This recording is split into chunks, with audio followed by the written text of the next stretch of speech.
The purpose of this video is to guide parents of primary school children and younger as to how to talk to our children in these very, very difficult and trying times. And let's begin to acknowledge by acknowledging that we ourselves as parents are feeling anxious and worried about Israel, as is understandable. So, of course, our children are going to be feeling frightened too and picking up those vibes. So we have to do our best in the current situation. If the world around us is less secure and less happy, let's try and make sure that our homes are more secure and more reassuring. Our children are bound to be more emotionally needy at the moment, and they may even be misbehaving and not behaving in the normal, magnificent way that they normally do. It's understandable. Life is unsettling. They'll feel unsettled. That will be reflected in their behavior, probably whatever their age. The first thing to do is to validate their feelings and their emotions, which means listening carefully with full attention, with our mobiles switched off and out of the way, and also to give them words to help them frame their emotions, which can be particularly important for younger children. I can see you're feeling scared. Are you frightened at the moment? That's understandable. That's okay. We're also a little bit scared at the moment. And our own body language and manner of speaking is more important even than what we say. How we say it communicates so much, even more than the actual words that we choose. Now that's difficult if we ourselves are feeling anxious, but if we can be composed and calm and talk to our children in a calm, reassuring manner, that goes a long way to reassuring them. Ultimately, they're looking to us to lead them through this crisis, and they want to trust us. It's interesting that children actually feel much more reassured when they can detect that what we're telling them is the truth. Accurate, true, and real. Whereas if they feel that we're hiding something from them, then they're worried about what is it that we're hiding. I would actually say that an honest "I don't know" is better than an attempt to fob them off, because then we leave them wondering, what is it that my parents don't want to tell me? When we talk about telling them the truth, of course, we don't mean telling them everything. Of course not.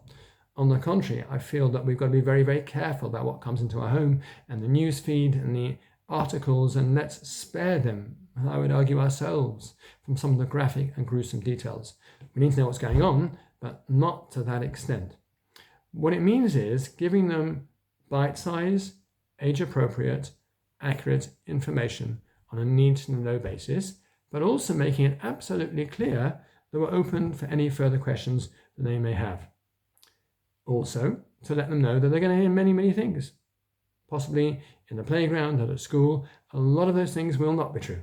And will be scaremongering and rumours.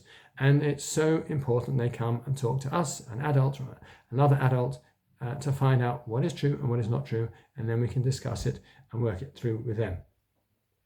So, let's talk now about some specific language you might use. Of course, by now, many children will have heard a lot of what's going on.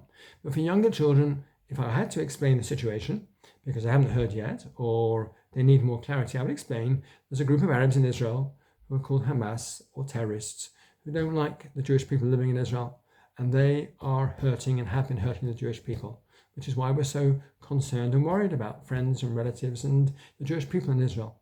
For older children, let's say Key Stage 2, you might take out a map and show them how most of the fighting is on the border, even though there have been missiles sent to central Israel, which is why there have been sirens. And you would then tell them that sadly hundreds have been killed and captured and injured, which is why we are davening to Hashem, we're praying for Hashem to help us out in this terribly difficult situation. Also important to tell children that Baruch Hashem, thank God, in this country we do live in a safe country. But it's not unknown in situations like this that sometimes friends of the Hamas in this country may want to try and scare us here, which is why the CST and the police are a bit more evident at the moment, and they're here to protect us and to look after us. But let's finish with two vital points. So essential that our children understand that this period will pass. It's a difficult time and not a pleasant time, but things will get better again, and things will go back to normal again, into their normal, happy selves, and hopefully as soon as possible. But also to engage our children in being productive. What can they do? How can they help? Can they send gifts? Can they add a little extra prayer? Can they contribute? At Seed, we're here to help. 8958 0820 if you've got any further comments or questions.